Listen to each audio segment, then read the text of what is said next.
Just to the feeling it's over. I wanna break you into my world. It doesn't have to be forever. Just to the feeling it's over. Start ahead, not ahead, not ahead. You're not English? What am I then? I wouldn't want to see myself as English. You think that's a low life, man. Can I just say one thing? You have to come over here.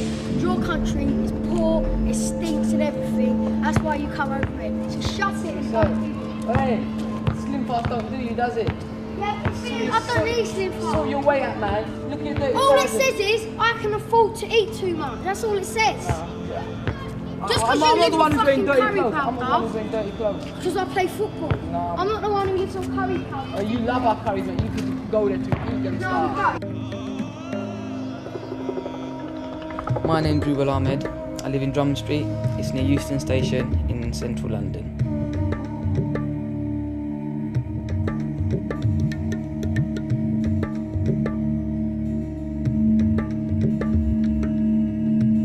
My name is Jamal Mushed. I was born in Bangladesh, 1979.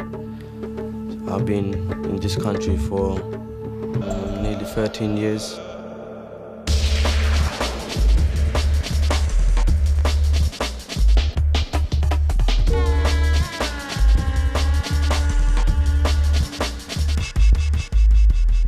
Basically, we're surrounded by areas where there's tension, you know. So we only feel safe in our little area here, Drummond Street. Whenever we come out, there's a chance of us getting harassed, called names, and even attacked. This is Jamal. He's in the OPR. We called ourselves OPR, One Posse Rules, because we thought, yeah, we're the only posse that ruled that area. You know, we thought we were hard. We look up to them, innit? I mean, if anything we can't handle, you know, they're our brothers, simple. They're our brothers and they help us, innit?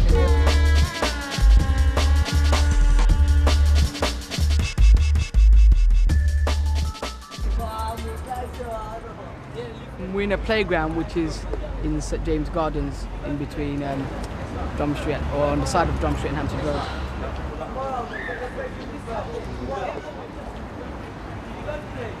There's nowhere else to go, simple. Because you get me, this is the only like big open space in our area. So this is where we hang out. All these people here are my Adrins, which means friends. All of them are local. Because of all the tension in the area, we hang around in groups. Because if we hang around on our own, there's a chance of us getting attacked.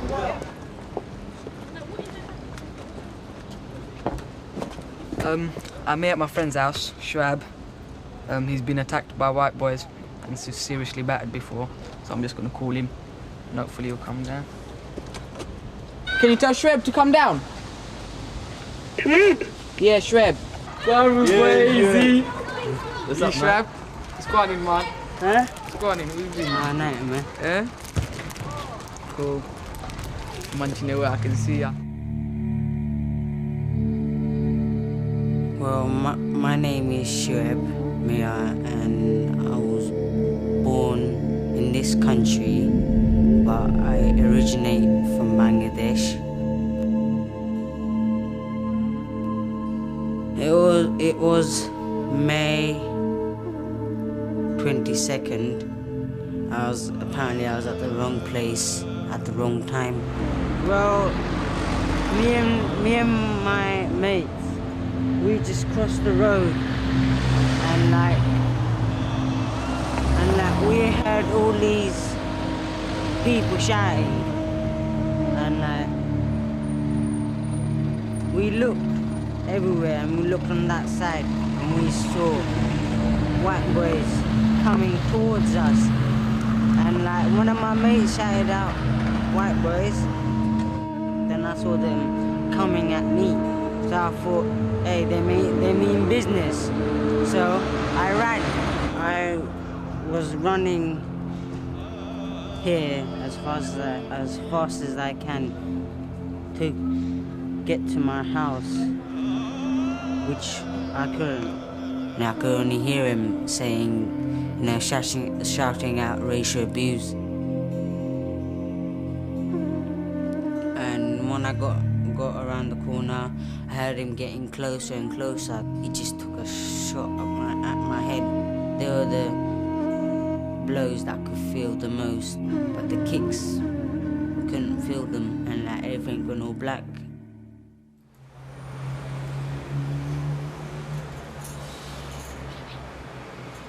My bedroom sees out to Hampstead Road. See, I see Hampstead Road as a boundary line, you know. On my side of Hampstead Road, that's where we feel safe. And the other side of Hampstead Road is the Drummond Street and Spark area. We don't feel safe, but you know, we do walk through there, but you know, we're always in doubts, looking behind our backs and all that. I mean, there's a certain urge for them to look out for Asian and Bengali people. I mean, we feel that area is violated against us, you know, that we can't go there because we might get beaten up. We're in Samuel Lithgow, front of Samuel Lithgow Club. That's where the white boys use the club there. And, you know, that's where all the hang about and everything. I don't go to this club because there's always fights and, you know, so mostly the white people use this club because we don't really go because we know we're going to get trouble there and everything. We're in the Regent's Park estate. This is where I used to live before about 8 months ago, and that's where my house got broken. About 20 to 25 white youths were hanging around as usual every day on that wall there. They always used to sit around there, and you know, I used to always come around. I didn't bother looking at them. They used to like spit on the floor, or you packy, this and that. I just used to ignore them.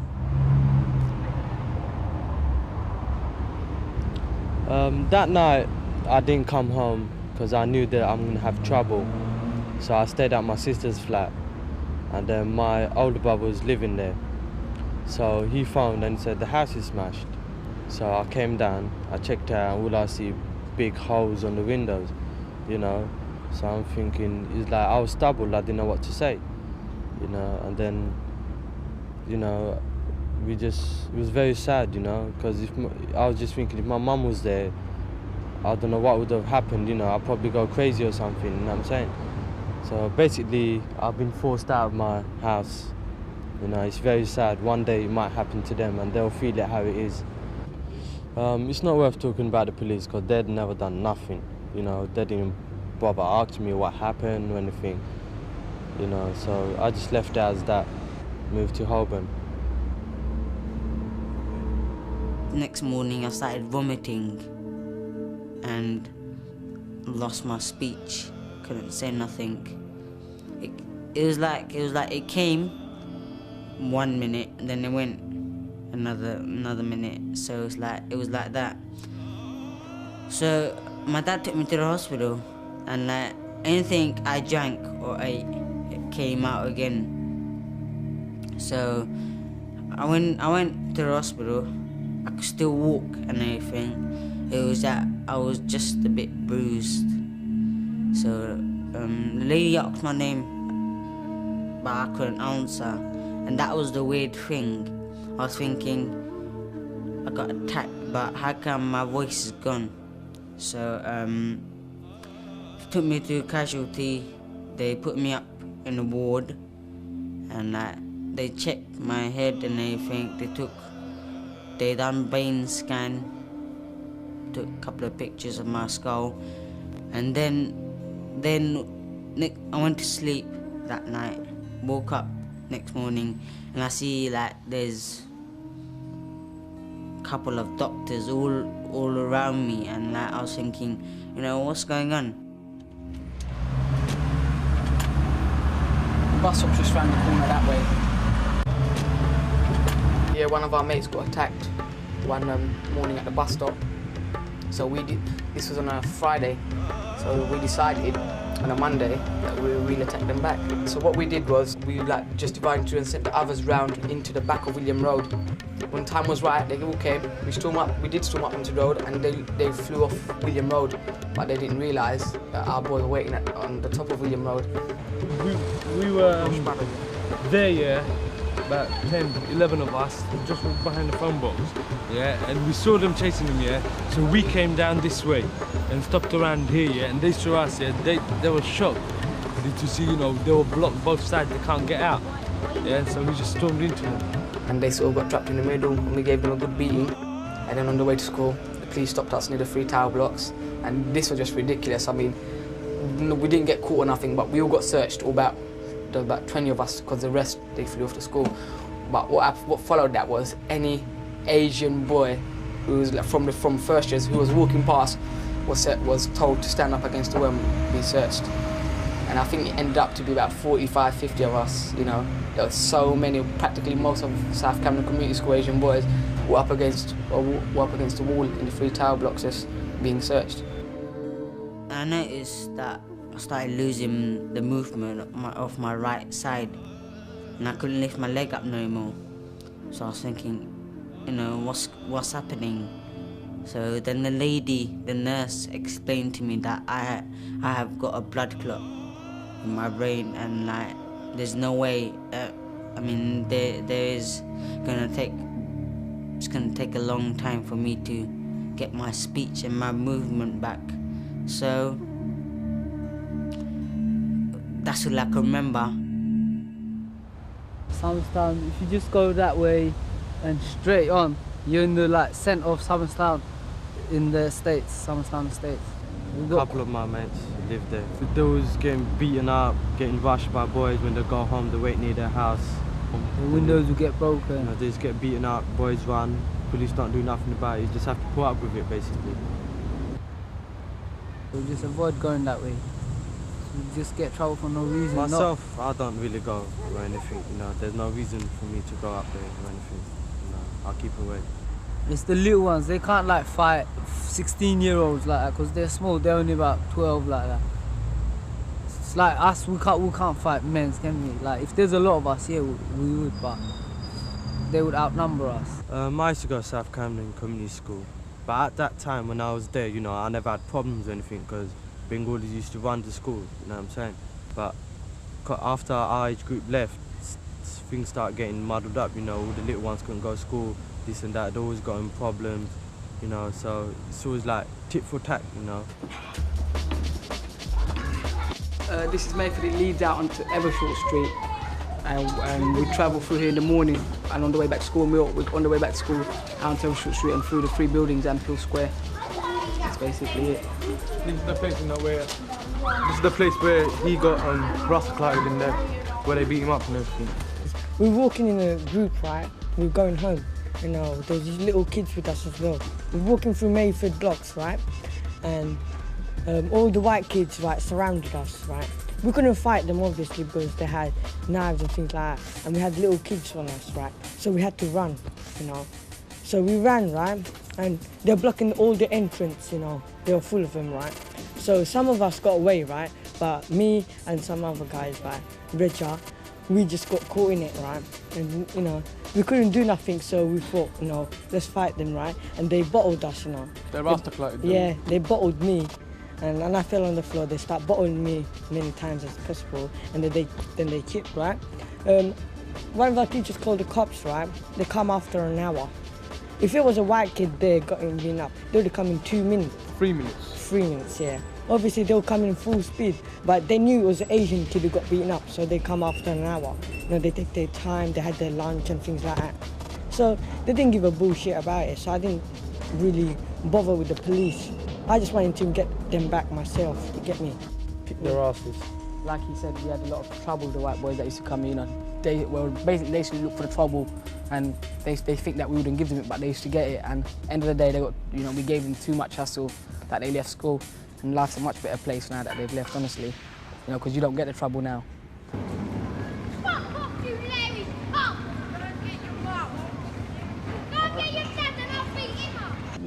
It's not just Bengali kids out here. There's enough white boys, there's enough white girls, black boys. They're here for their studies, no one's here for the trouble. That's why there is no trouble in school.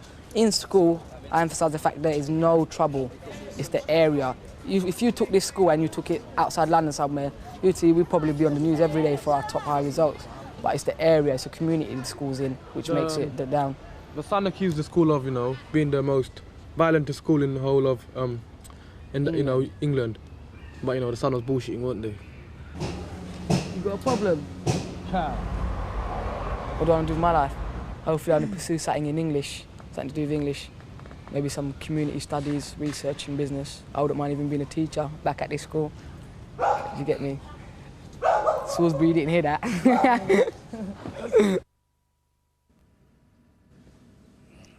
18 months it's been since the day I got attacked. I've got to have my medication, and that's for a couple of pills I have to take, once in the morning and once at night. I thought epilepsy would be curable, but when I found out it's not, then I was kind of shattered, heartbroken. But I've got to live through that. Go on, Shred, man, what do you miss? You must miss something. Well, first thing, I miss hanging around with these lot, and I miss my football. Football, man, every man misses their football. True. Even if you can't play, you miss your football. Everyone plays football, man. It's a boys, it's a man's game, it's a man's world. We were supposed to make a team between BWAG, the youth club, and Sammy Lithgow youth club. And basically, BWAG was for Asians into it, and Sammy Lithgow, a lot of white people went to it. The white boys were too frightened to come down, And basically, they never used to turn up. The organiser of the Denmark trip just gave them an ultimatum, a certain time, that if they don't turn up by this time, they're not going to Denmark. And they didn't go to Denmark. So we were left with half a team which were Asian, and we wanted to take a team which was mixed. So I knew some mates that lived in Somerstown which were not in the violent sector. Sorry, Cruyff. And here we got so I brought them down. They were a bit hesitant at the first. You're not always like that. I also got some of my black friends from Holloway, and they mixed in pretty easily. Wickon, I'm looking at you. I don't even find it funny. Looking at you, no trouble, no answering back. If you get fouled, you leave that to the referee. Now we're playing a church team, and it looks like it's going to be a walkover. But how many goals? I estimate 5.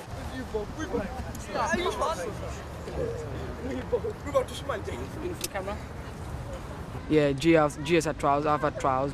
We are good enough. And you see Gia, he thinks it's a racial thing now, because he's had so many trials because he ain't been accepted by no club.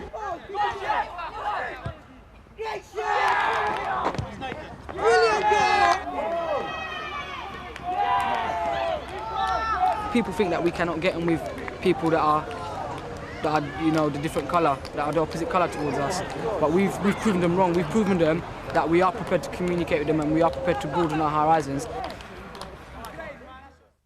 The people that say Drummond Street is a gangster's area, they don't know jack about Drummond Street. Do you get me? Because if that was the case, then you wouldn't be seeing people like this around. They would be getting chased now, right? The people that got a problem with us are the racist people, and they need to sort themselves out. You get me? And we know who they are. So obviously, what do they expect? Us to greet them when they come through here.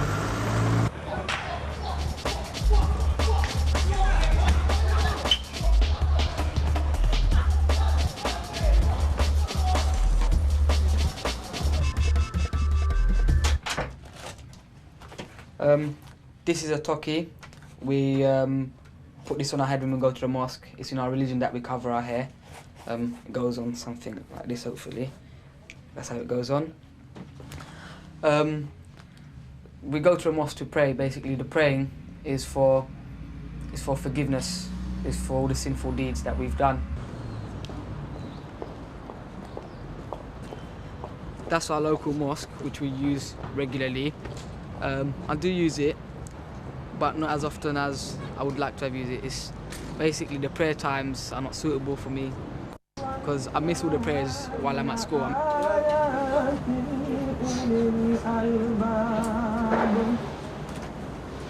الذين يذكرون الله قياما وقعودا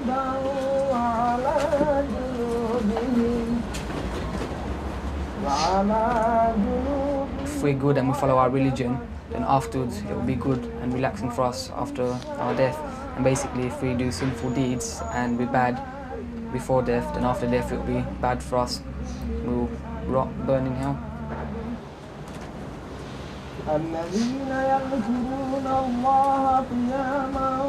Well, I'm not too religious. I wouldn't say I'm too religious. Like on Fridays, Muslim has to do what a Muslim has to do. Go to the mosque, do his prayers, innit? Drummond Street is a very friendly area, you know. Even if I do leave it, because I know I'll be back. You know, my friends, because I've been brought up here, and you can't leave here. Yeah, I'll bear the memories for life for this place, and all the incidents and everything that have happened. I'll bear this place for life, definitely. For me, I don't want to even live here. I would want to move. I would want to go somewhere where there's a strong community, where there's people can communicate with each other, you know, mixed race, where there's a lot of things you can do in your own area rather than going out.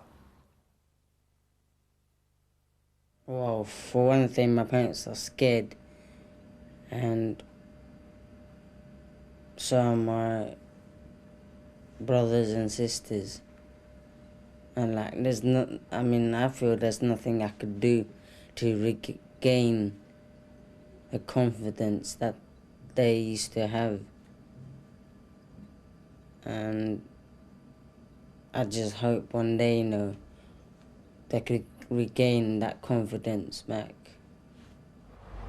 Like, we don't face racism just from these summer standpoints, from the police, from the council, from everyone basically. You know, we can't take it.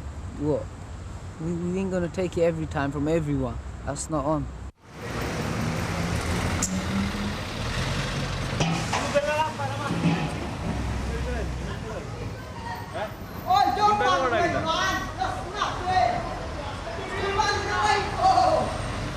That's the only way these days around this area. The only way you could live is to fight back. If you show yourself as an easy target, then that's it, you're gone. Because that's why we fight back. That's the only way. If we don't have no faith in police, because if we had faith in police, then we wouldn't fight, innit? We rely on the law, but there's no law for us. When we have to, that's when we fight. We don't go looking for trouble, but when trouble comes, we give trouble back. We have to do something, because this is our yard, innit? We can't just let other people come in and do something to us.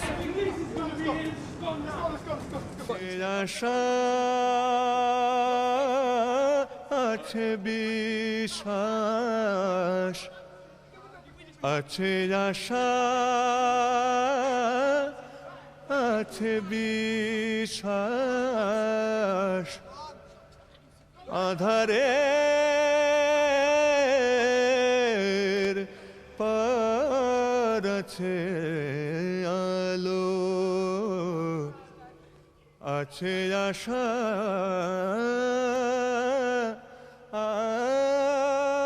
আছে বিশ্বাস আছে আশা আছে বিশ্বাস আধারে